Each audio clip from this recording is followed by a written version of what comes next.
কিয়ামতের ময়দানে আসিয়া তোমার বেঈমানের ঘরে থেকে আবার মালিককে কেমনে খুশি করব? ও সত্যিমের মা বোনেরা, কিয়ামতের দিন এত কঠিন। সূর্যের গরমে মাটির জমিন হবে তামা, এর পুরা জমিনটা হবে কিয়ামতের মাঠ। আর বাইতুল মাকদিস সিরিয়ার জমিন হবে আল্লাহর বিচারালয়, আদালত। কেউ বলে বাইতুল্লাহর পাশে আরাফার ময়দান হবে, তবে বিশুদ্ধ মত হলো সিরিয়ার জমিন। আল্লাহর আদালতে সব নারী পুরুষ উলঙ্গ দাঁড়াবে। সূর্যের গরমে জমিনটা তামা হবে, জাহান্নামের চিৎকার, হাসরের ময়দানটা থরথর করে কেঁপে উঠবে। ওই কঠিন সময় নবী বলেন জান্নাতের একটা দরজা খোলা হবে, আর দরজা দিয়া আটজন ফেরেশতা চারজন নারীকে বারবার রাখবে। চারটা নারী বলবে আসো জান্নাতের মেহমান খানা রেডি, কোনো হিসাব লাগবে না। চারজন নারীকে বারবার রাখবে।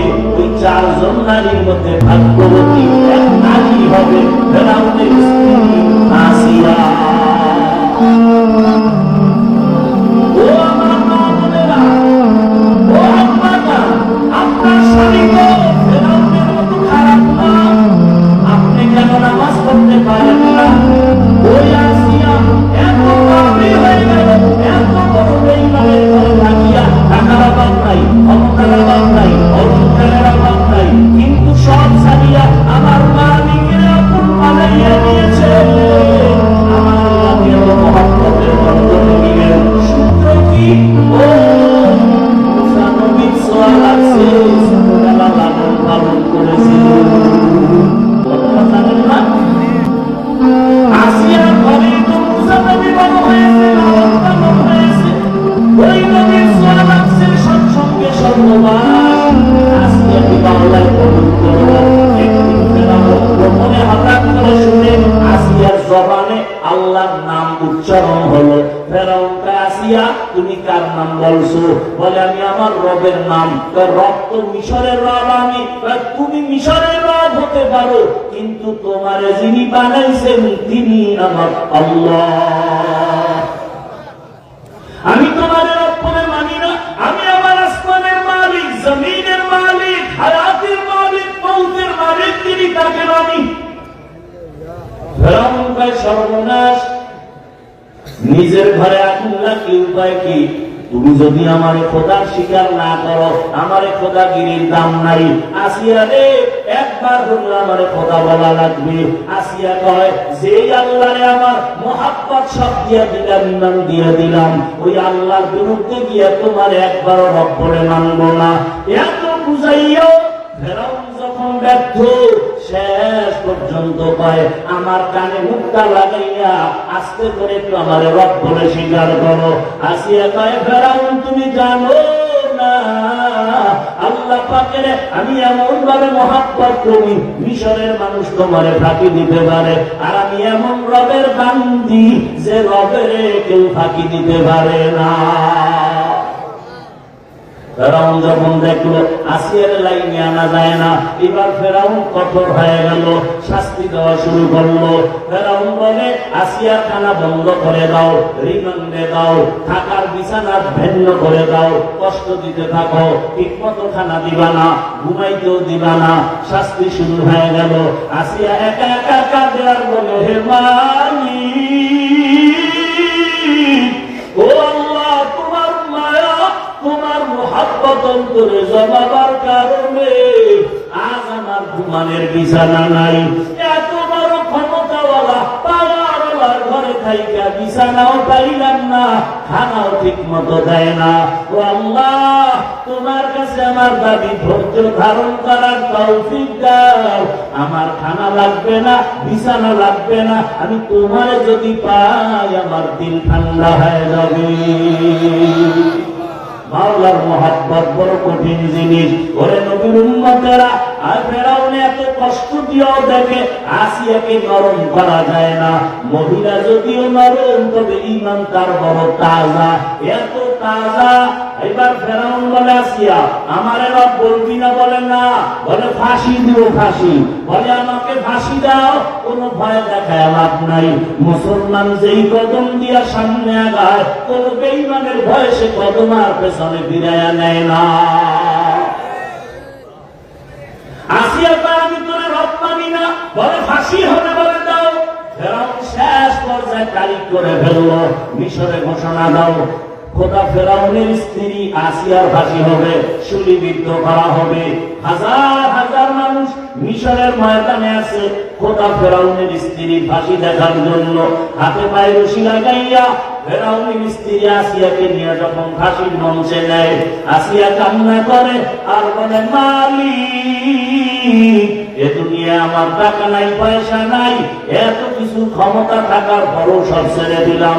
ও আল্লাহ, তোমার থেকে যেন আমি আলাদা হয়ে না যাই, তোমারে না নিয়ে আমি ফাঁসির মঞ্চে যাব না, কবরের মোলাকাতে যাব না, তুমি ধৈর্য ধারণের তৌফিক দাও।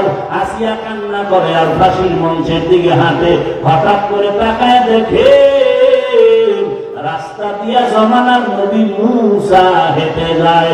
চোখের পানি ছাড়িয়ে তাকিয়ে কয়, নবী, আপনি জানেননি আমার কি হালাত? বলে জানি, সব জানি। বলে আপনি রবের সাথে তুর পর্বতে গিয়া কথা বলে আসছেন, এখন আমার বিদায় বেলা ফাঁসি হয়ে যাবে, একটু বলেন আমার রব আমার উপরে এখন খুশি নাকি বেজার? মুসা নবী চোখের পানি ছাড়িয়া কয়, আসিয়া, তোমার ইমান আমার মাওলার কাছে এত কবুল,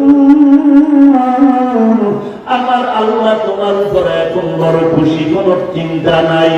আসিয়া শুনিয়া দেরি না করিয়া দুই ফোঁটা চোখের পানি ছাড়িয়া আসমানে হাতে একটা চিৎকার দিছে কোরআনের আয়াত। আসিয়া ডাক দিয়া কয়, ক্বালাত রাব্বি ইবনিলি ইনদাকা বাইতান ফিল জান্নাহ। ও দয়ার মালিক, আসিয়ার দুনিয়াতে খানার কষ্ট, ঘুমের কষ্ট, থাকার কষ্ট, এত কিছু হাতের নাগালে পাইয়া ফেরাউনের সব ছেড়ে দিলাম। বিদায় বেলা তোমার কাছে একটা দাবি, জান্নাতের মধ্যে তোমার পাশে একটা ঘর বানাইয়া দিও, জান্নাতের ভেতরে একটা ঘর বানাইয়া দিও তোমার পাশে। আসিয়া কান্না করে দোয়া করে আবার ফাঁসির মঞ্চের দিকে হাঁটতেছি। কিছুক্ষণ পরে আসিয়া আবার আসমানে তাকায়া এখন আর কাঁদে না, চোখের পানি বন্ধ, হাসতেছি। ফেরাউন বলে, বিপদের কালে হাসো কেন? আসিয়া ডাক দিয়ে কয়, ফেরাউন, তোমার সে পাওয়ার নাই যে পাওয়ার আল্লাহ আমারে দিয়েছে। আমি মাত্র দোয়া করেছি আল্লাহ জান্নাতে আমার জন্য একটা ঘর বানাবে, তাকাইয়া দেখতেছি ওই জান্নাতের ঘরের চেহারাটা, ছবিটা দেখা যায়। লক্ষ লক্ষ ফেরেশতারা অপেক্ষা করে আমার রূহটা মাওলার মোলাকাতে জান্নাতে নিয়ে যাবে। তাড়াতাড়ি আমারে ফাঁসি দাও, আমি আমার মাওলার কাছে চলে যেতে চাই। ও এলাকার মা বোনেরা, আল্লাহ সন্তান দান করেছেন, সন্তানটাকে আদর্শওয়ালা সন্তান রেখে যান। ডাক্তার বানাবেন, ইঞ্জিনিয়ার, প্রফেসর, কোরআনওয়ালা বানায় যাবেন, নবীর আদর্শওয়ালা বানায় যাবেন। জীবনটা ভালো, ডাক্তারিও করবে, কোরআন পড়বে, নামাজ পড়বে, মা বাবার জন্য দোয়া করবে। ও আমার যুবক বাবারা, কয়েকদিন আর দুনিয়ায় বাহাদুরি করো না। চোখের সামনে কত লাশ আর লাশ, আল্লাহর দরবারে তওবা করো। জীবনে গুনাহ তো কম করো নাই, মনের চাহিদা পূরণ করতে গিয়া কত রাত মোবাইল চালাইয়া গুনাহ করে কাটাইলা, এখনো কি আশা পূরণ হয় নাই? জীবনের আশা পূরণে কতবার দাড়ি কাটলা, নামাজ ছাড়লা, কতবার পার্কে পার্কে দৌড়াইলা, এখনো কি তোমার আশা পূরণ হয় নাই? দুটো পায়ে হাত রেখে বলি তওবা করো, মনটাকে বুঝাও। তোমার মতো জেনারেল লাইনে, বাংলা লাইনে, তোমার লাইনের যুবক যদি চাকরি করে, নামাজ পড়ে, তুমি পারো না কেন? তোমার মতো কত সন্তান র্যাব, আর্মি, পুলিশ, বিডিআরে চাকরি করে, নামাজ পড়ে, তুমি কেন পারো না? ও পর্দার আড়ালের আম্মা যান, আপনার মতো কত মা পর্দা করে, নামাজ পড়ে, স্বামীর মাল হেফাজত করে, মোবাইলে সময় নষ্ট করে না, আপনারা কেন পারবেন না? আল্লাহর কাছে তওবা করেন, মনে মনে বলেন, হে মালিক, আর নামাজ ছাড়বো না, দাড়ি কাটবো না, বেপরদায় চলবো না। ও মা তওবা করেন, আর বেপরদায় চলবেন না, নামাজ ছাড়বেন না, মোবাইলে সময় নষ্ট করবেন না, স্বামীর মাল খেয়ানত করবেন না। যুবক যদি তওবার নিয়ত করো, মনে মনে আল্লাহকে বলো, হে আল্লাহ, আমার মতো যুবক যদি নামাজি হয় আমি কেন পারবো না? তওবা করলাম, আর গুনাহ করবো না, নামাজ ছাড়বো না, দাড়ি কাটবো না, বেপরদায় চলবো না।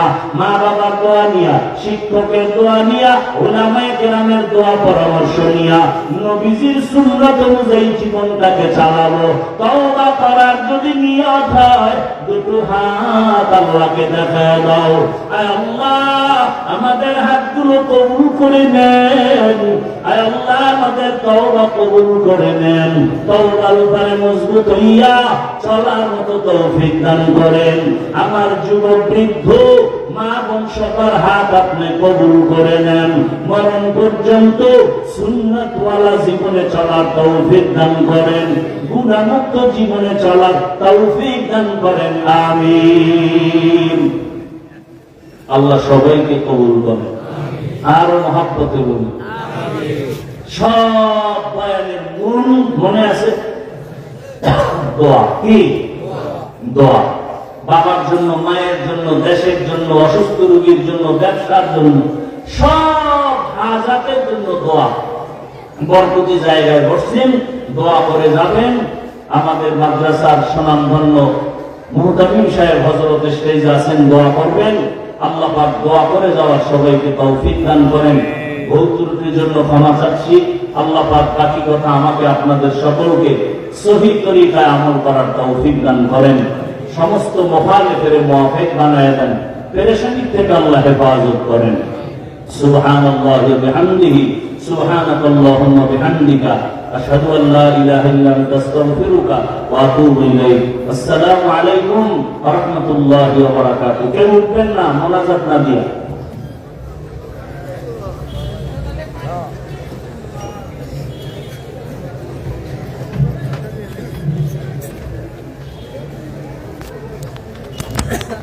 এখন